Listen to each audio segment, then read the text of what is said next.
assim também a fé, se não tiver as obras, é morta em si. Eu quero falar sobre fé, e eu quero fazer uma pergunta: será que a nossa fé realmente está completa? E aí vem a pergunta assim: pastor, mas que história é essa de fé completa? Será que a fé é pela metade? Nós temos vários textos onde o próprio Cristo fala acerca da pequena fé ou da pouca fé. Certa feita um homem chegou para Jesus e falou: Senhor, ajuda-me na minha pequena fé. Mas na verdade a própria Bíblia também nos cita, e o próprio Jesus fala que se a nossa fé for do tamanho de um grão de mostarda, ou seja, for mínima, for ínfima, mas se for fé, nós poderemos fazer coisas impossíveis, se assim o Senhor permitir. Alguém pode glorificar Deus por isso? Então, como é que a gente vai identificar dentro de nós uma postura sólida em nós mesmos quando precisamos usar a nossa fé? Porque a gente vê muita gente usando a fé, né? Eu enxergo meu irmão usando a fé que ele tem, e eu fico assim, abismado, e eu fico comigo mesmo perguntando: meu Deus, mas que fé que meu irmãozinho tem, mas que fé que a minha irmãzinha tem. De repente você olha para mim e diga assim: meu Deus, mas que fé que o meu pastor tem. Mas e dentro de nós? E a fé que tem que operar dentro da tua vida e da minha vida? Como é que está essa fé? Ou seja, que postura é essa que a gente tem que ter para que a gente realmente possa saber usar a nossa própria fé? Como eu disse, esse texto aqui de Tiago capítulo 2, dos versículos 17 ao 26, fala muito sobre isso, sobre fé. E eu quero debater com vocês nesse momento, eu quero passar algo de Deus para as vossas vidas, porque eu tenho certeza que nessa noite nós seremos esclarecidos por Deus. Afinal de contas, estamos aqui para ouvir a voz do Senhor, e Deus está falando conosco pela sua palavra. Então, baseado nesse texto, a gente vai analisar 6 fases que todos nós, como crentes no Senhor Jesus, precisamos atingir, passar e aprender. Ou seja, são fases que eu vou atingir, são fases que eu vou passar, e depois de passar, é impossível que eu não vá aprender. Cada um de nós, a começar de mim, então, vai passar por estas fases. A primeira fase é a fase do reconhecimento, porque verdadeiramente no momento em que confessamos Jesus como nosso Salvador, nós o reconhecemos. Por fé, você reconheceu Jesus Cristo como teu Salvador. Não há como ninguém não reconhecer Cristo Jesus que não seja apenas pela fé, ou seja, só pela fé. É por fé que eu creio, é por fé que você creu, é por fé que nós cremos que Cristo é o Filho de Deus e o recebemos como nosso único e Senhor e Salvador das nossas vidas. Então a primeira fase é do reconhecimento. Qualquer ser humano precisa passar por essa fase primeiro. Não adianta eu tentar ir para outras se eu primeiro não reconhecer que Jesus é o meu Senhor e que só Ele salva, só Ele liberta, só Ele cura e só Ele dá vida eterna. Alguém pode glorificar Deus por isso? A segunda fase é a fase do entendimento, porque eu vou aprendendo como diferenciar o espiritual do carnal. E aí não há como nem eu nem você, ninguém ensinar para a gente. Quem vai te ensinando é o Espírito Santo de Deus. E agora eu quero abrir um parênteses aqui rápido aqui. Por quê? Porque quando nós falamos de fé, quando nós falamos de utilizar a fé, muitas das vezes e na maioria das vezes, achando que temos muita fé, cometemos erros infantis. E para isso é necessário que o Espírito Santo esteja em nossas vidas, para a gente não cometer estes erros, para a gente não se embrear por caminhos que não provêm de Deus, para a gente literalmente não colocar a mão onde a gente não alcança, mas para que a gente entenda que às vezes Deus vai fazer. Muitas vezes a gente fala assim: Senhor, eu não vou colocar a mão onde não alcanço, mas sabe, com a fé que Deus tem colocado em nossos corações, sabe o que Deus vai fazer? Já que Ele sabe que a gente não pode colocar a mão onde a gente não alcança, Ele vai nos levar até onde a gente tem que ir, ou então Ele vai trazer a vitória até as nossas vidas. E aí a gente alcançará aquilo que for necessário. Alguém entende o que Deus está falando? Então a gente vai aprendendo como diferenciar o espiritual do carnal. E o que é o espiritual e o que é o carnal? Ou seja, o que vem do espírito e o que é da nossa carne. O que a gente tem que entender a cada dia, para a gente colocar a nossa fé em prática, é que existem situações onde eu não vou poder insistir, porque Deus não está de acordo e não é da vontade dEle. Para que eu vou utilizar a minha fé em algo que Deus falou assim, não, isso não é para a tua vida. Então eu não vou despender de fé, eu não vou gastar energias, aleluias, para algo que Deus não quer. Alguém entende o que Deus está falando? No entanto, eu vou gastar energias, no entanto, eu vou crer. Quando eu falo gastar energias, alguém fala assim, como pastor? Eu cito aquela mulher que estava com hemorragia há algum tempo, e ela gastou energias, foi no meio da multidão para tocar no Senhor Jesus pela fé e ser curada. Ou seja, quando eu e você somos impelidos pelo Santo Espírito de Deus para gastar energia da maneira certa, Deus nos abençoa. É um ato de fé, mas um ato fiel de fé, e Deus está aprovando aquele momento. Então a gente aprende a diferenciar o que é espiritual, o que vem do Espírito e o que vem da carne. Alguém pode glorificar Deus por isso? A terceira fase é o chamado pessoal. Porque ninguém vai poder identificar, só nós. Explica isso, pastor. O chamado pessoal, ou seja, aquilo que Deus tem para a minha vida, aquilo que Deus tem para o Fábio, só o Fábio pode identificar através do Espírito Santo. Abrindo mais uma vez, parênteses, nós estamos numa igreja profética, e quantas das vezes eu não fui questionado, e pessoas vieram orar comigo, ou foram orar com outras pessoas, e disseram, eu gostaria de respostas de Deus para essa situação, como se aqui, ou como se a igreja tivesse videntes e adivinhos. Não, aqui não tem vidente, não tem adivinho. Quando Deus quer usar, Ele usa, mas Ele sempre vai falar pela sua palavra. Então não há como a gente identificar e falar e cravar, olha, na tua vida é isso, isso, isso. Quem faz isso, no mínimo, está autossugestionando outras pessoas. Isso não é de Deus. Porque o chamado, meus irmãos e minhas irmãs, é pessoal. Quem vai sentir é você, no teu coração. O Espírito Santo vai mover a tua vida. Você pode até não ter entendimento, você pode até perguntar. E aí eu cito um caso famosíssimo, quando o profeta Samuel no templo orando, Deus chama Samuel 3 vezes, Samuel não entende, e Samuel vai perguntar para Eli, e Eli fala assim, olha, da próxima vez você diz, fala que o teu servo ouve. Dito e feito. E até aí vai o papel do sacerdote ou do profeta ou quem quer que seja. Eli não se intrometeu e fala assim, eu acho que é isso, isso, isso. Não, quando Deus quer falar conosco, Ele fala conosco em nome de Jesus. Ele nos chama. Então esse chamado é muito pessoal. Samuel. Na quarta vez ele falou, fala Senhor, fala que o teu servo ouve. Alguém entende o que Deus está falando? Então eu só lamento. Eu sinto muito, porque às vezes nós queremos buscar respostas em seres humanos. O máximo que um ser humano fez foi dizer assim, Samuel, da próxima vez você diz, fala que teu servo ouve. Eis-me aqui. Nós não podemos interferir naquilo que só Deus quer falar conosco. Mas como, pastor? Calma, que o Senhor vai usar alguma situação. Deus vai fazer alguma coisa acontecer para que você entenda.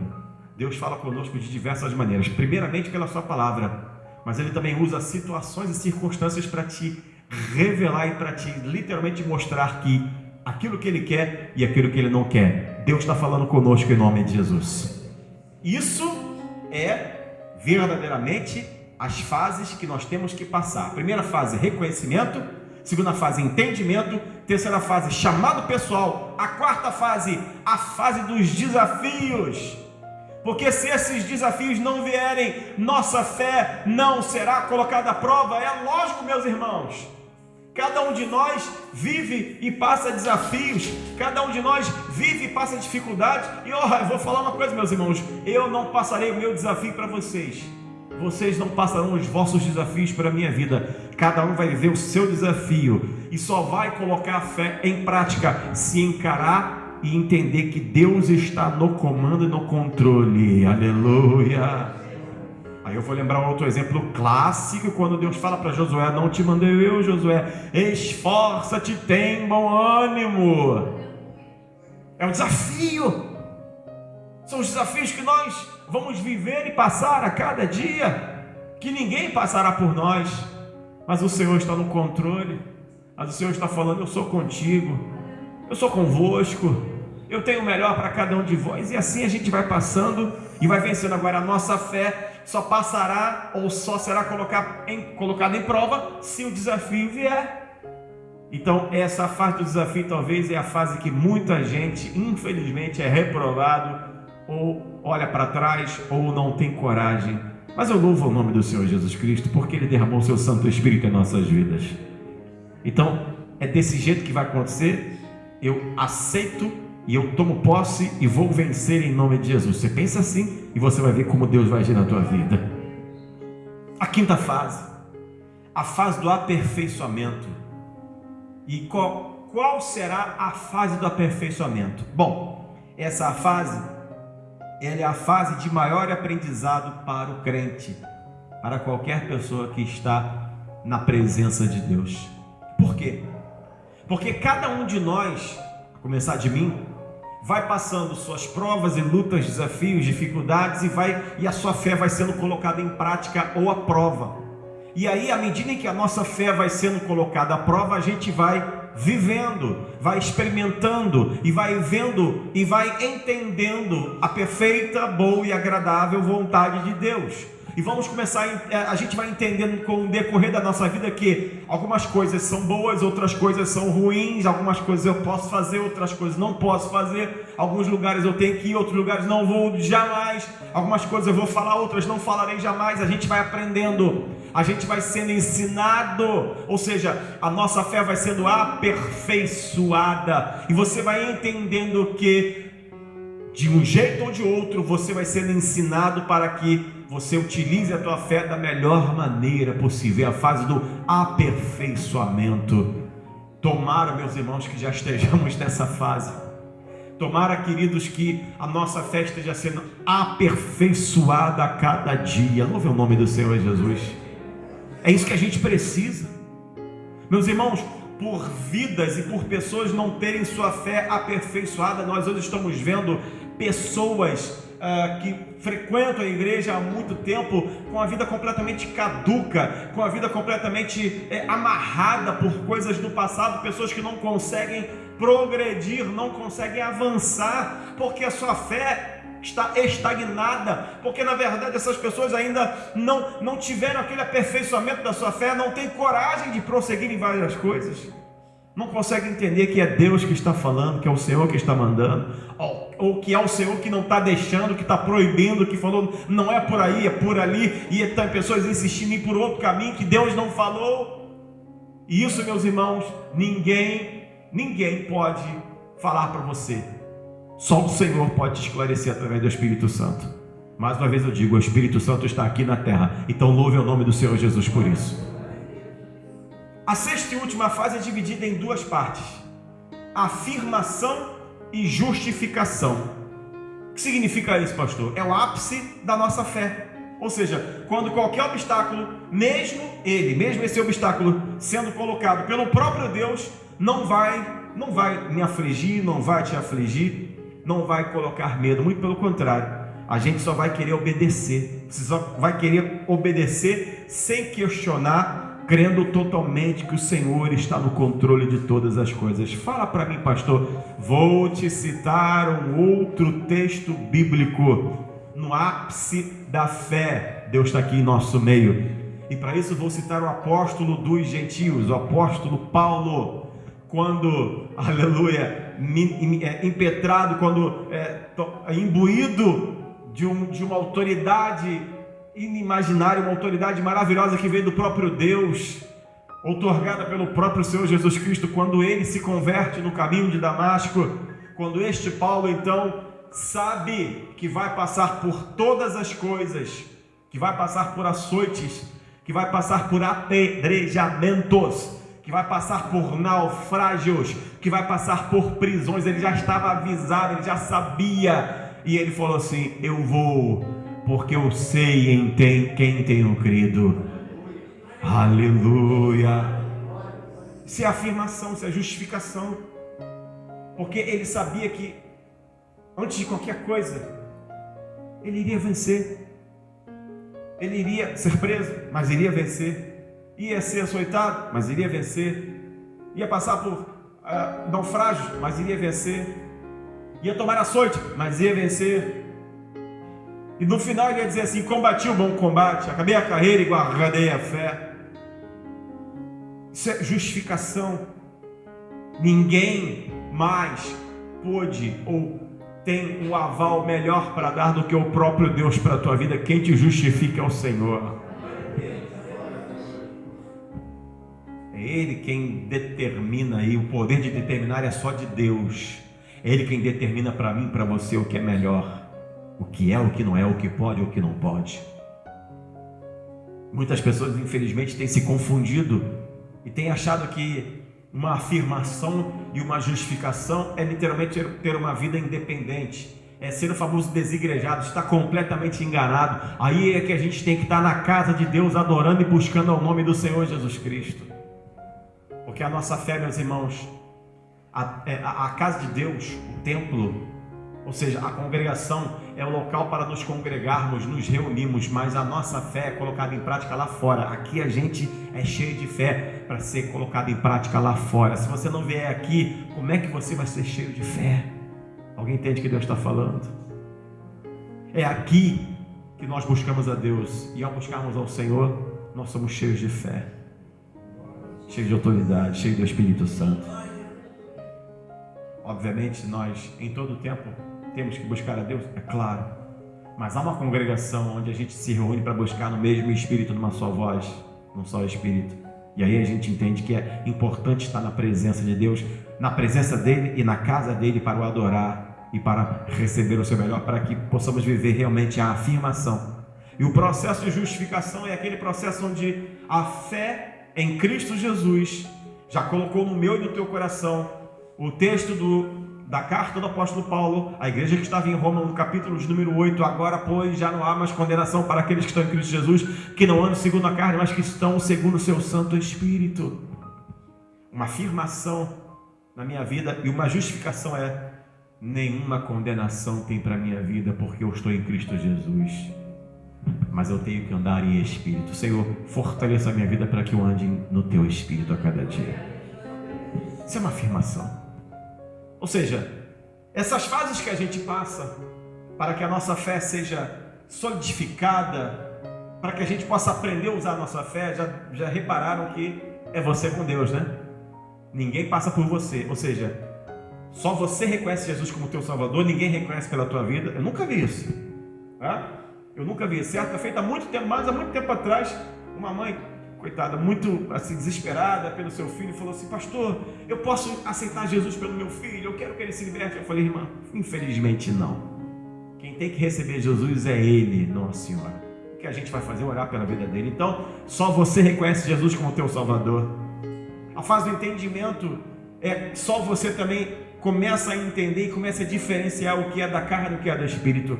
A fase do chamado pessoal é que quando você começa a entender que verdadeiramente Deus está falando contigo e somente contigo Ele vai falar, e não adianta que outra pessoa não vai te dizer o que é, Ele quer falar contigo pessoalmente. A fase do desafio são desafios que verdadeiramente precisam vir para que a tua fé seja colocada em prática e você saiba que Deus está contigo. A fase do aperfeiçoamento é para que você saiba que de um jeito ou de outro você vai precisar usar, e quando precisar, esta fé já está aperfeiçoada. E a fase da afirmação da justificação é para que você saiba que ninguém te tomará aquilo que Deus colocou na tua vida. Eu quero concluir dizendo que resta saber, para mim e para você, em qual fase a gente está. Que fase está a minha e a tua fé, para que a gente possa continuar nessa trajetória a cada dia. Via de regra, a gente tem que ter certeza de que a gente vai terminar na glória com Cristo Jesus, para um recomeço de uma jornada que vai ser para a eternidade. Ele é o autor e consumador da nossa fé. Isso vai culminar na grande Jerusalém celestial, na eternidade com Cristo Jesus. Qual é a fase da minha e da tua fé? Eu particularmente, meus irmãos, não posso falar por mim mesmo para vocês. Eu seria muito pretensioso de dizer em que fase que minha fé está. Mas eu quero dizer uma coisa para você bem clara. Eu tenho certeza que o Espírito de Deus está conosco. Eu tenho certeza que Ele está aperfeiçoando a cada dia a nossa fé. Gente, estamos vivendo dias assim. E isso será uma marcante para as nossas vidas quando, agora não, mas lá na frente, você olhar para trás e falar: meu Deus, como eu aguentei, como eu suportei, como eu passei. E aí você vai falar assim: a fé que Deus colocou no meu coração me fez passar por tudo isso.